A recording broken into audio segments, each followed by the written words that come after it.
ഓരോ മേഖലകളിൽ നമ്മളായിരിക്കുന്നത് കർത്താവിന്റെ ഒരു പദ്ധതിയാണ്.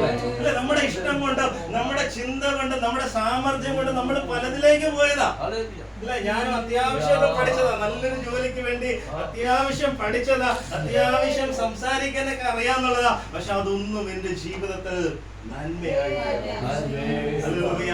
ദാവീദിന് ഈ അനുഭവം പറയണമെങ്കിൽ ദാവീദിന്റെ പിൻതലമുറയിൽ അവന്റെ പൂർവ്വപിതാക്കന്മാർക്ക് ഇതിനെക്കാട്ടിലും വലിയൊരു അനുഭവം പറയാനുണ്ട്. അപ്പൊ ആ വിഷയത്തെ ആസ്പദമാക്കിയാണ് നമ്മൾ ഇന്ന് രാത്രി കാലം അല്പം ചിന്തിക്കാൻ പോകുന്നത്.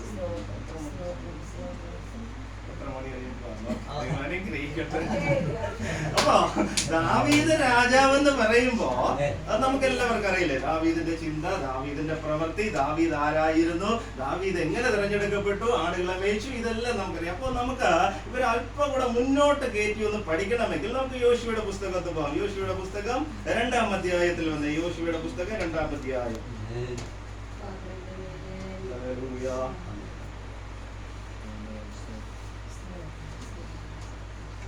എടുത്തോ? അതിന്റെ 2-ാം അധ്യായത്തില് 2-ാമത്തെ അധ്യായം 1 മുതൽ ഒന്ന് വായിച്ചേ. അനന്തരം നൂന്റെ മകനായ യോശുവ രഹസ്യമായി ഒറ്റുനോക്കേണ്ടതിന് ശിത്തീമിൽ നിന്ന് 2 പേരെ അയച്ചു. നിങ്ങൾ പോയി ദേശവും യെരിഹോ പട്ടണവും നോക്കി വരുവീൻ എന്ന് പറഞ്ഞു. അവർ പുറപ്പെട്ട് രാഹാബ് എന്ന പേരുള്ള വേശ്യയുടെ വീട്ടിൽ ചെന്നു. ഇപ്പൊ ഒരു വ്യക്തിയെ നമുക്കിവിടെ കാണാൻ കഴിയും. ആ വ്യക്തിയുടെ പേരെന്താണ്? രാഹാബ്. അവരുടെ പേരിനോട് ചേർത്ത് പറഞ്ഞിരിക്കുന്ന പദം എന്താണ്? വേശ്യ, അല്ലേ?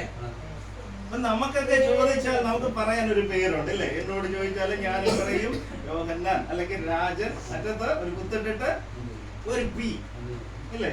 നമ്മളെ സഹോദരനോട് ചോദിച്ചാൽ എന്ത് പറയും? എലിശ, അല്ലെങ്കിൽ ജോയി. അറ്റത്ത് എന്തുണ്ട്? എന്തുണ്ടെന്ന്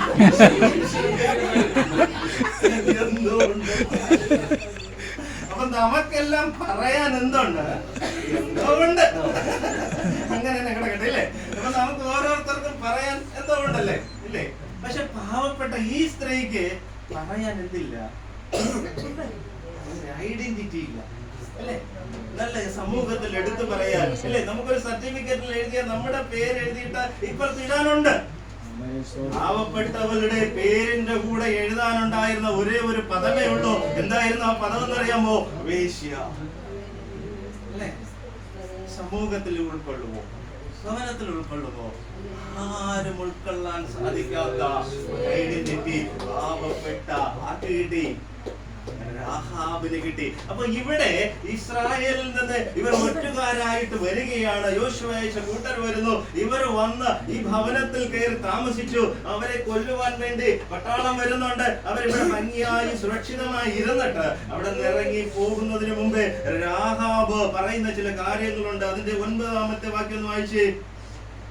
യഹോവ ഈ ദേശം നിങ്ങൾക്ക് തന്നിരിക്കുന്നു. യഹോവ ഈ ദേശം നിങ്ങൾക്ക് തന്നിരിക്കുന്നു. അടുത്ത നിങ്ങളെ പറ്റിയുള്ള ഭീതി ഞങ്ങളുടെ മേൽ വീണു. അപ്പോ ദൈവജനം വരുന്നെന്നറിഞ്ഞപ്പോ ഇവർക്ക് പേടിയായി, ഇല്ലേ? അവിടെ മറ്റുള്ളവർ ഭയപ്പെട്ടില്ലെങ്കിലും ആര് ഭയപ്പെട്ടു?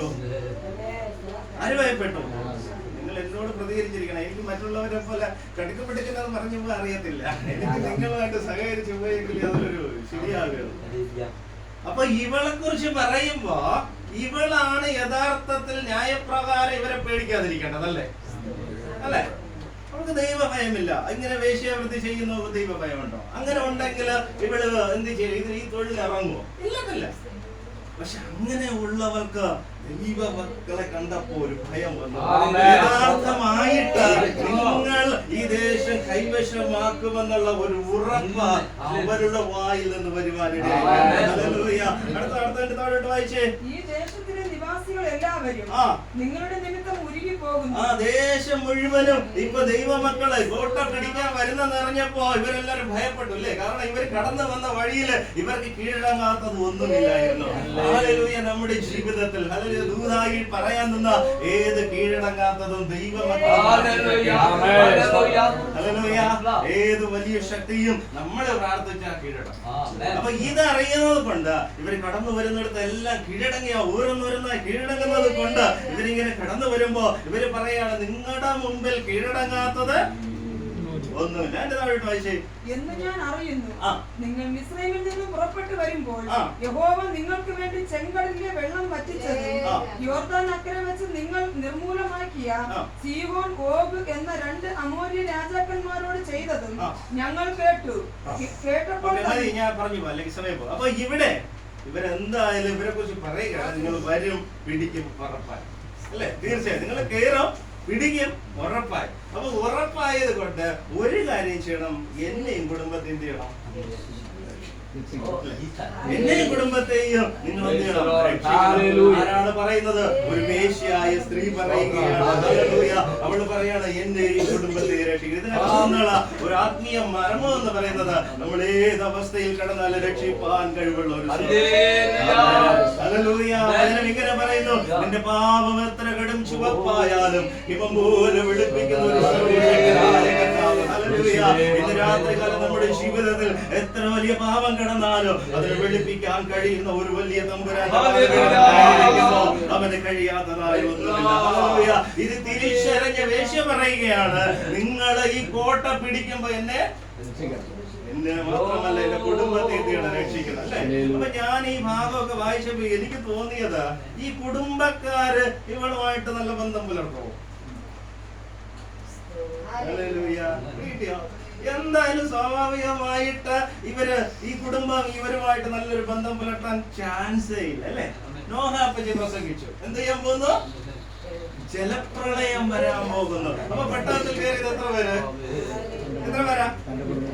എന്റെ കുടുംബം മാത്രം. ചിറ്റപ്പയില്ലേ, കൊച്ചപ്പയില്ലേ, നോയ്ക്ക് വലിയപ്പയില്ലേ, മാമയില്ലേ, അങ്കിളില്ലേ, എല്ലാവരും. പക്ഷെ ഇവരാരും എന്ത് ചെയ്തില്ല. അപ്പൊ നമ്മുടെ ചിറ്റപ്പനും കുഞ്ഞമ്മയും കൊച്ചിയിലൊന്നും വന്നില്ലെങ്കിലും നമുക്ക് അവര് വരുന്നില്ലല്ലോ, അതുകൊണ്ട് ഞാനും പോകുന്നില്ലെന്ന് നമ്മൾ തീരുമാനമെടുക്കരുത്. അവര് വന്നില്ലെങ്കിൽ എനിക്ക് പോകണമെന്നൊരു ഉറപ്പ് ഹല്ലേലൂയ. ഞാൻ നിങ്ങൾ ഇന്ന് രാത്രികാലം വചനം കേൾക്കുമ്പോ എനിക്ക് ദൈവസന്നിധിയിൽ പോകണോ, എനിക്ക് കർത്താവിന്റെ സന്നിധാനം പോകുന്നുള്ള ഒരു തീരുമാനം ഹൃദയത്തിലേക്ക് വേണം. അപ്പൊ ഇവരൊന്ന് തിരിച്ചറിഞ്ഞു, എന്തായാലും ദേശം ചെയ്യും. അപ്പൊ പിടിക്കുമെന്നാ മനസ്സിലായി. അടുത്ത 6-ാം അധ്യായത്തിലേക്ക് വന്നേ.